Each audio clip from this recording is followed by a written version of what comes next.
Hello, all. Let me start with saying that I'm very excited to participate in this year's edition of Hemi events, and I hope that this workshop slash lecture will turn out to be useful for you. Firstly, let me introduce myself.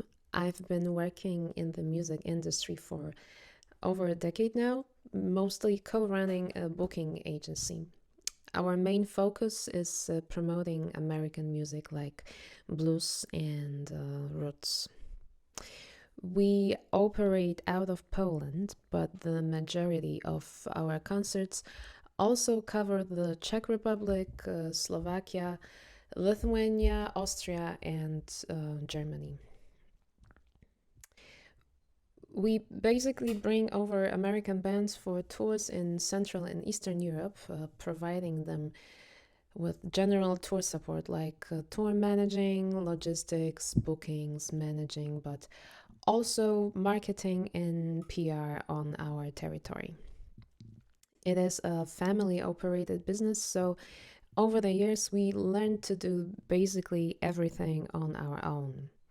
Among other things, also marketing and presenting new artists to our local market. Like I mentioned, our main focus is blues related music, which is a niche genre, which makes our whole operation a challenge. Most of the time, we're dealing with potentially smaller audience and obviously smaller budgets than in the mainstream. The musicians we bring over to Europe for tours are often not very well known here from the beginning. But with the work we put into promoting the shows and bringing them back over again, in many cases, we succeed in building them a solid European presence in our market. Our company is not only a booking agency, but also a publishing agency. We publish a magazine devoted to blues music, which gives us also promotional opportunities for our artists. On the other hand, it gives me insight into what I need from artists and their representatives when we are working together on the PR materials. Um, Similar experience comes from my other professional path as a music journalist working for a radio station. I felt like I had to make this personal introduction to let you know that what I'm about to say next comes from my professional experience. From my last year's Hemi mentoring sessions with the bands, I've picked some of the most recurring topics, and they were building your market presence, establishing relations with media people, getting your music out to potential bookers and promoters also, and considering how to maintain and develop these relations. So, when coming back this year for a pre recorded lecture, I thought these topics would be something worth exploring and summarizing. To make it as orderly as possible, I prepared a list of things that I think should be helpful for any band or artist on the rise who is looking to get their music out but don't necessarily have the system like a major record company behind them or and a huge budget to work with.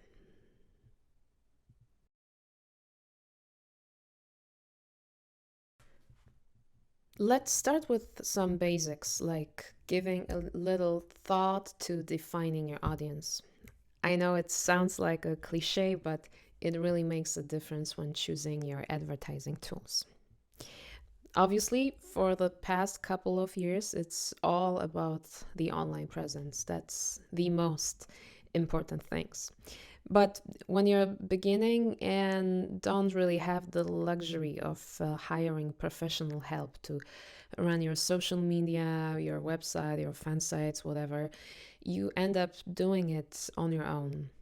And it is really challenging to successfully manage and curate accounts on all of the social networks that are popular now. So ask yourself what social medias are your priorities? What are the age statistics of your fans?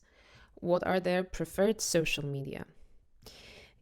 Because if you consciously choose some options and drop the others, chances are you will be way more efficient in keeping your profiles alive, interesting, and that should be your main goal when it comes to your online presence.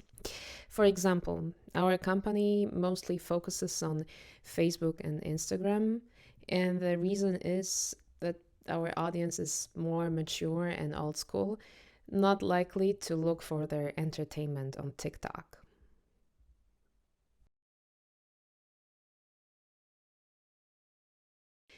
Okay, let's assume you know your audience and have decided on your platforms to share your message, but you need to have something to share. Which brings us to a very important issue, EPK. It stands for Electronic Press Kit, in my opinion, the most important file for any performer. Sadly, I keep noticing that quite often it's not something that bands or their managers have ready on hand. And I consider it a major, major mistake. Believe me, it is very hard to promote anything without proper pictures. And I know we're told not to judge the book by its cover, but in this business, that's basically what we do. And I'm not saying that an inspiring artist has to invest in a professional photo shoot and hire a pricey photographer. No, not at all. It's not my message. We can take awesome pictures with our iPhones. Just make sure you have a handful where everyone has their eyes open. Really, that is the key to taking good pictures. But also have them in different formats, both horizontal and vertical, color as well as black and white. Have group shots as well as headshots of every member of the band. Maybe grab instruments.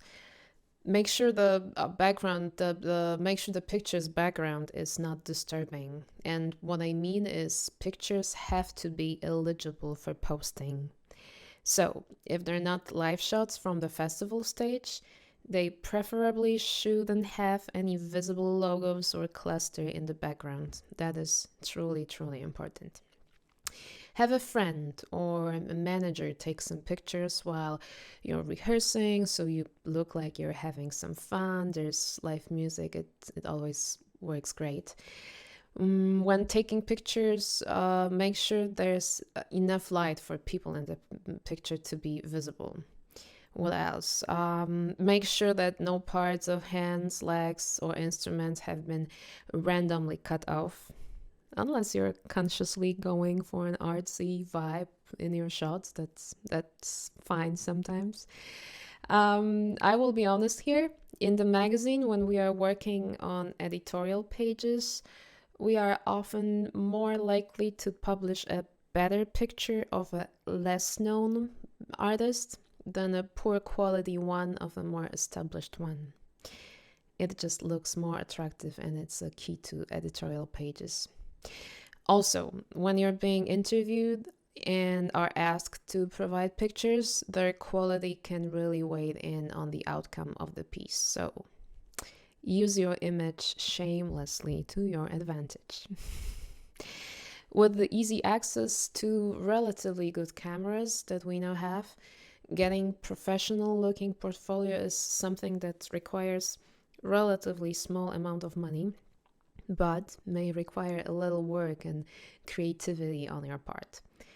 But it can really pay off. So make also a point of including credit information in the photo files.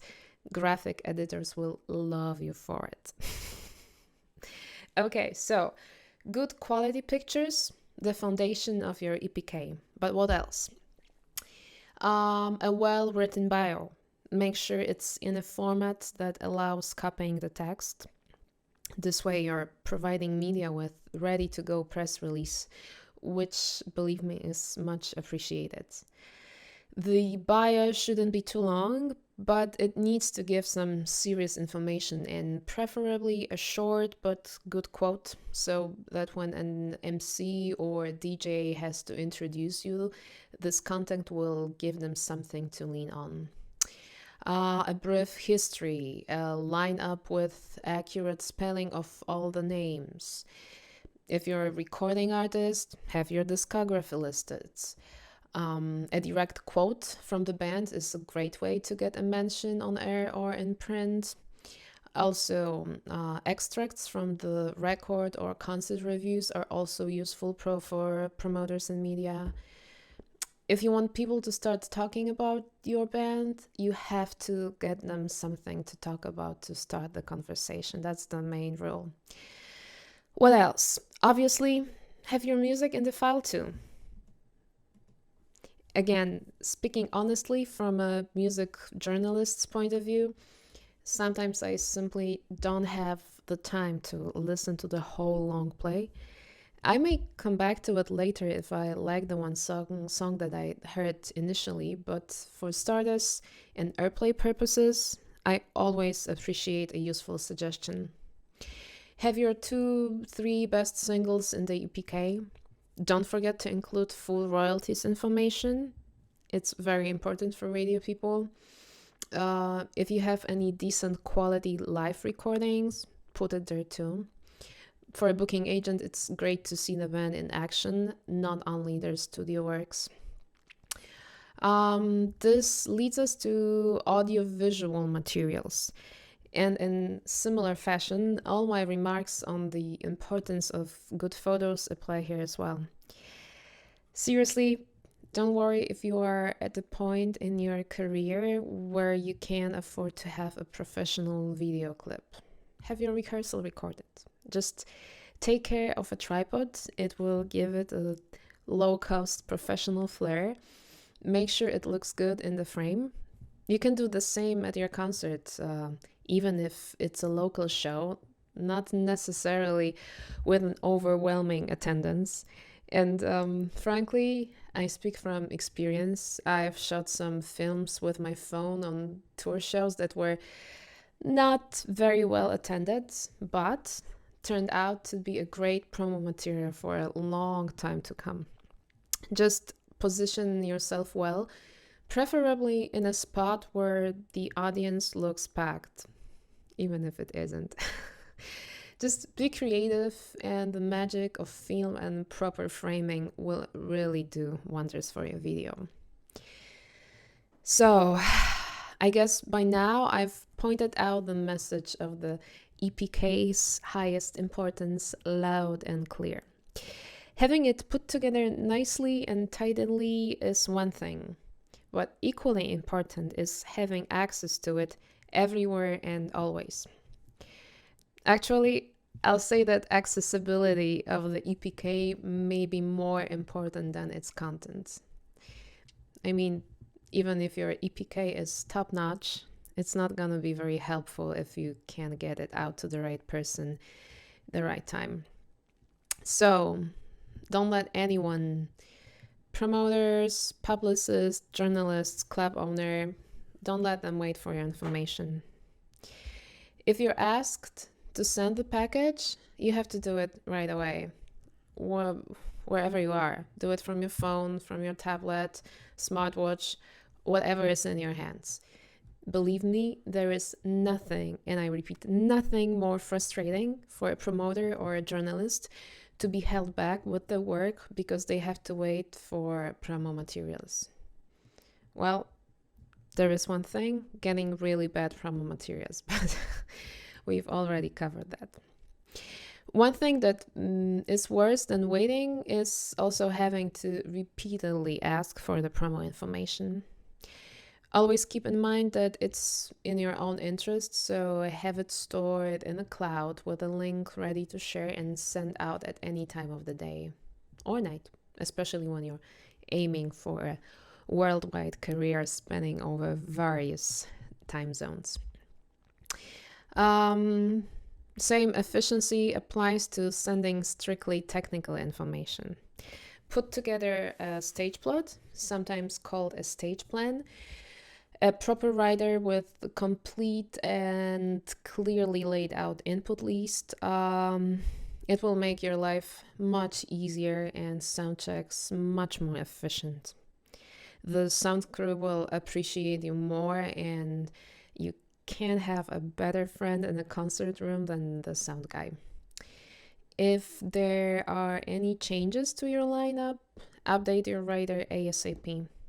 For example, if you used to be a 5 piece with a piano player, but you downsize to a 4 piece, please take the time to erase the keyboard and its amps, speakers, or monitors out of the stage plan. It's really important. Don't send it out with just a note that you don't bring the keyboard player with you anymore. The promoter wants to forward the writer to their crew, and your note in the attached email will go amiss and it will create unwanted confusion for everyone. You don't want that, really. You don't want that. Sending clear message is crucial. What else do you need in your clouds? I've briefly mentioned royalties. Have your standard set written down with full information about publishing rights. Every promoter should ask for it and pay it to your benefit if you're performing original music. Let's not ignore the potentially additional revenue. It may sound irrelevant when you're starting, but you never know when the hit strikes. Last but not least, unless you're from English speaking territory, have all this information in other language versions and keep updating it all with every record, single, or major event for you or for your artist. There's nothing like a timeless press package, so it always needs improving.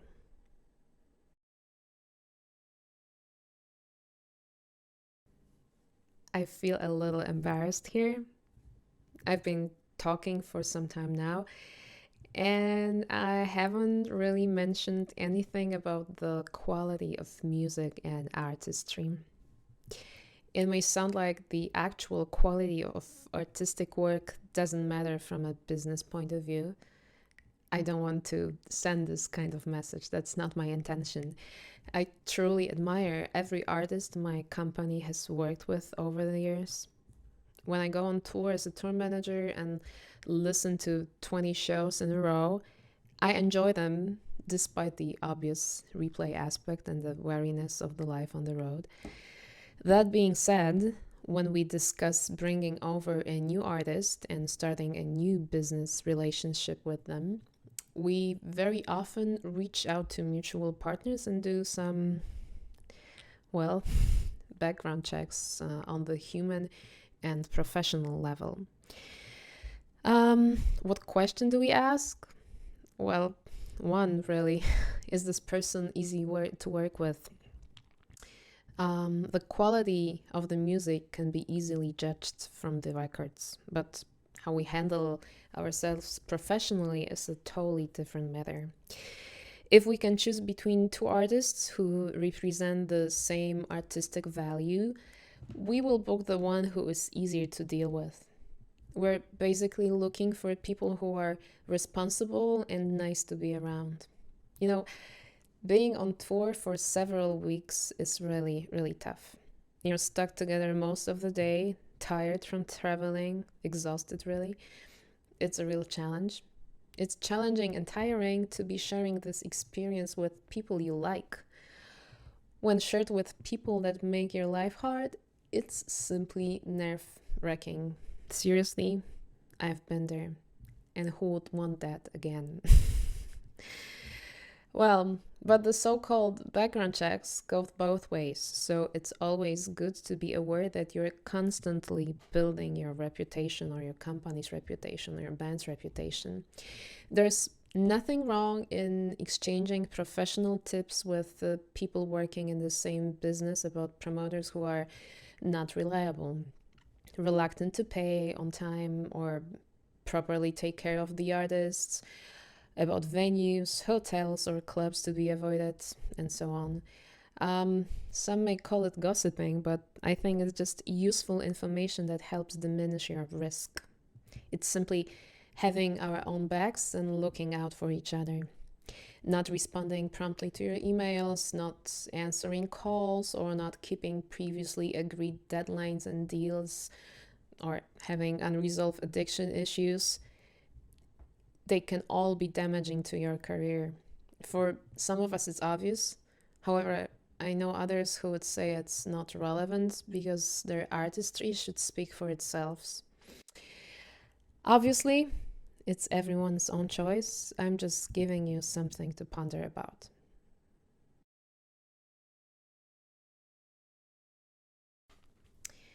Okay, so by now you have your press and promo package together.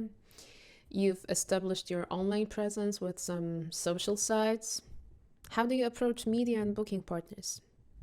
There's no way to sugarcoat it. It's a hard work and it requires a lot of time and patience. And unfortunately, sometimes it doesn't pay off at all.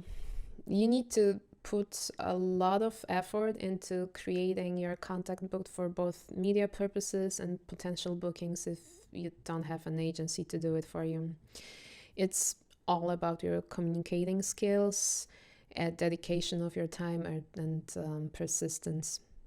And by persistence, I mean that your first email may not get an immediate reaction, so you will have to follow up with another one or and a polite phone call and so on. It's doable. Google and social media will be your friends on this networking journey. You have to track down as many journalists, DJs, radio, TV shows, sites, blogs, podcasts, and so on as possible. Whenever you read something relevant to your genre, try to find a contact for the writer. Don't underestimate the smaller and seemingly less prestigious outlets. It's easier to get in touch with a DJ on a college radio than get through to a nationwide station. A few small radio stations and playlists picking up your music could eventually translate into meaningful momentum for your band. And with time and with time, your contact database will grow, so take good care of organizing it. Also, small or local media outlets can be very useful, especially if you're on tour and need to get to the audience from some precise but limited area. When you create your contact book, tag each entry with a city or district so it will be easier to look it up when you have a show in the neighborhood. It's really a very important tip for later. Offline networking is really important, obviously. Festivals, showcases, music weeks. It's really good to be visible. Your online presence and keeping your social sites alive with regular posts is also a great tool nowadays. Have your band create a catchy hashtag that hopefully will be picked up by your fans. Encourage your fan base to post pictures and videos from your show and ask them to tag your band. Tagging is amazing. Whenever you're invited on a radio show or there's a review of your record published in print, make sure you post about it and tag the media outlets. Media people love it. And it's really good for both of you because you can cross over to your respective online followers. It's like a typical win-win situation.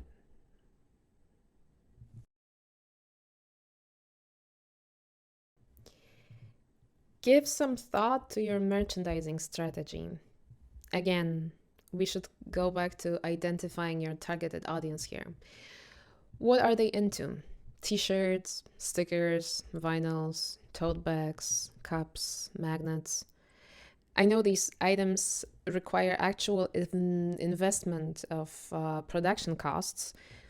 Some bands freeze a portion of their fee, let's say 10%, towards these costs. You can start with smaller, cheaper options and see how it goes and what sells best. But if the production money is allocated wisely, not only will you probably get it back in sales, but which is even more important from marketing point of view, you will have your band's logo, name, cover art, whatever, circulating in the society. So also, it really makes sense to spend some time on the visual aspects of your on and off stage presence. Personally, I'd wear a great looking hoodie or carry a tote bag of a band that I don't really know or am not crazy about if I really like the image. It's the power of visuals. Also, merchandising is a big part of touring. We all know it's hard to sell actual records now, but having said that, fans are more likely to buy records after a great show they loved, especially if they can have band members sign it or it's a beautifully manufactured product. When you start planning your merch, make sure you have a reasonable variety of goods in different price range. Someone may not afford a vinyl, but can end up buying a cool sticker or a keychain. I've seen all sorts of artist related stuff from literally underwear items, photo cases, music lesson videos to snack wrapped in paper with artist logo. Really anything goes. Another bonus of actual merch stand on your show is that you or your manager can collect email addresses from your fans. Social media is great, but we all know we have no control over their algorithm. So, official band's newsletter help to reach the people who want to hear from you most of all. Also, emailing is very effective way to sell your music, tickets, and merch. It's personal, and if you use newsletter apps, you can have feedback on your fans' preferences and engagement. It's really useful. Once you have this information, you can cater even more precisely to your fans' needs.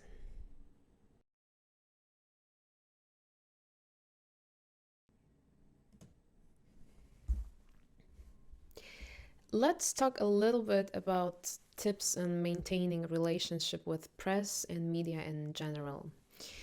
Once you get in touch with the representatives and your promo materials got them interested, it's vital to sustain the good impression when you're actually being interviewed.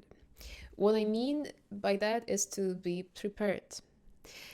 It may sound surprising because I'm very well aware that it is my job as a media person to be prepared for the interview and research my guest properly. But it goes both ways. Artists being interviewed must know what their message is. Maybe even if they're new to the concept of dealing with media, maybe even rehearse some stories and answers.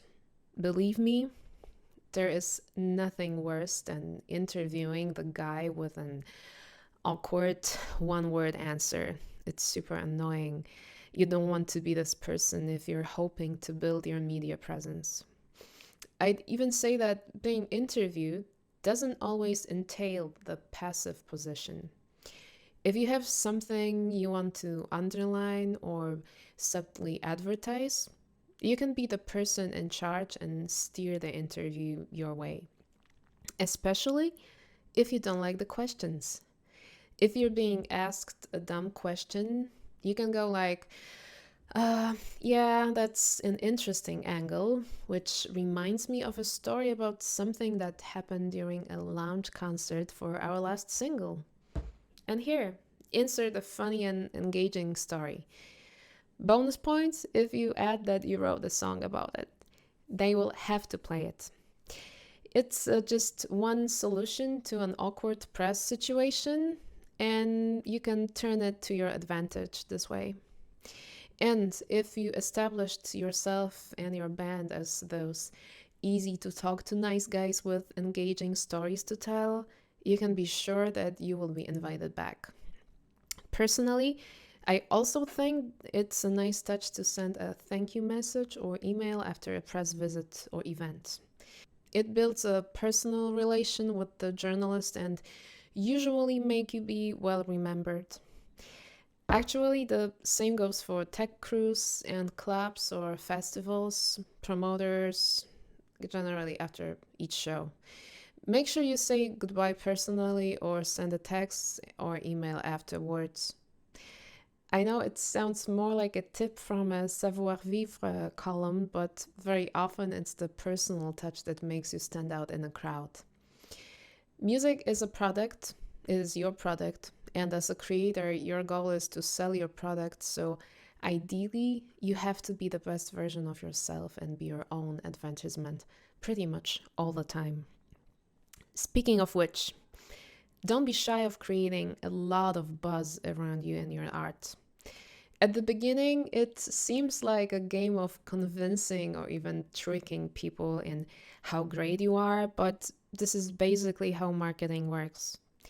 If you have a new record out, or even a single, have a launch party. It doesn't have to be fancy or expensive. It can be a show in your neighborhood bar, but if you make enough fuss about it online, it will have a special vibe. The more you talk about it, chances are the more others will do. And that's our goal, right?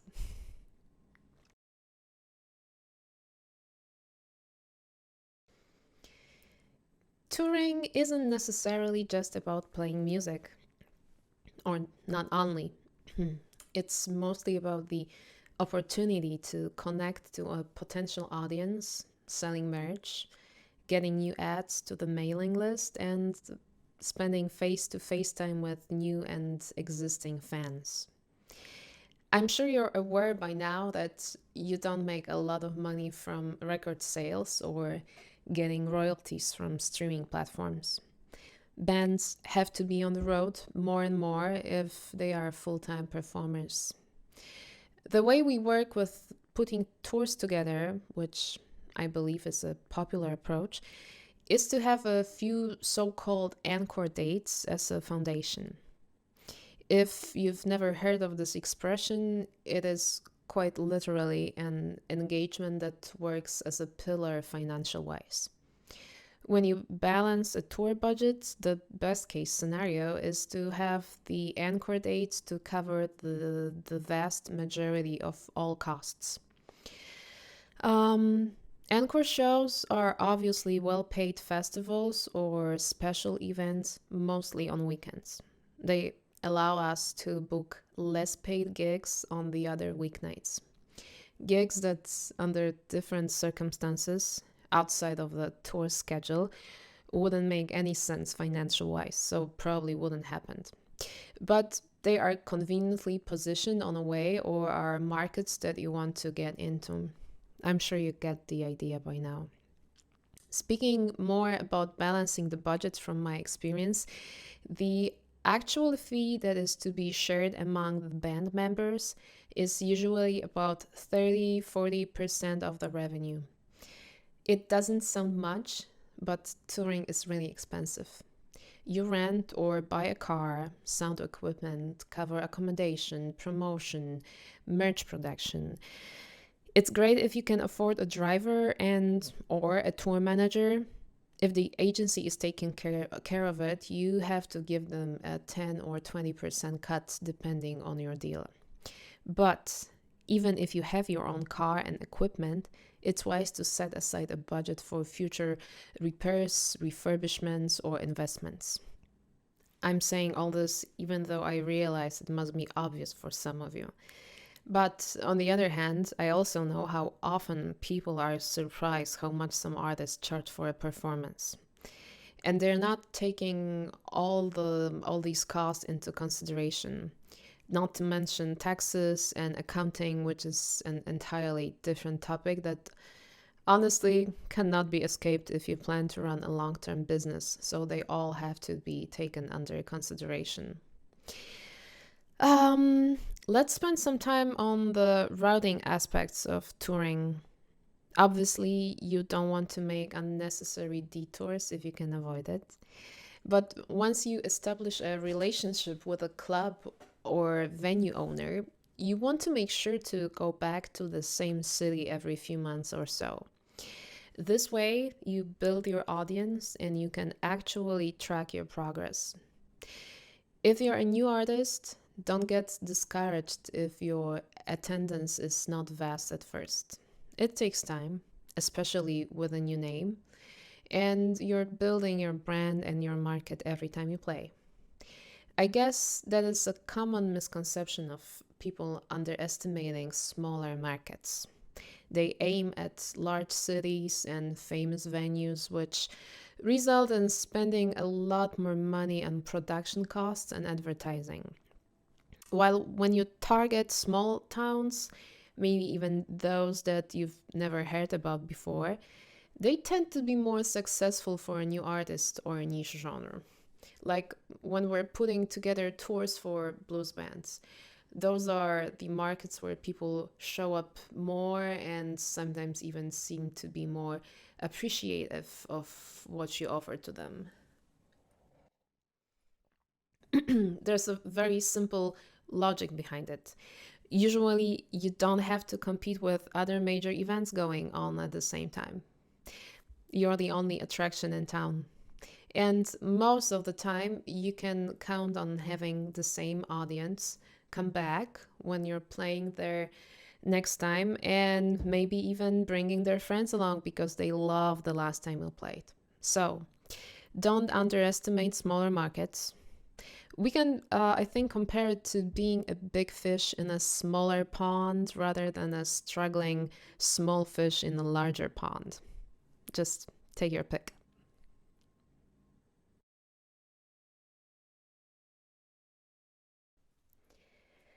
It looks like my time is coming up. I wish we were able to do it offline so we could engage in a round of Q&A. I hope I addressed some of your concerns and maybe a few tips will come in handy in the future. So, good luck and see you somewhere on the road, at the backstage, or at a Hemi event this year. Have a great day.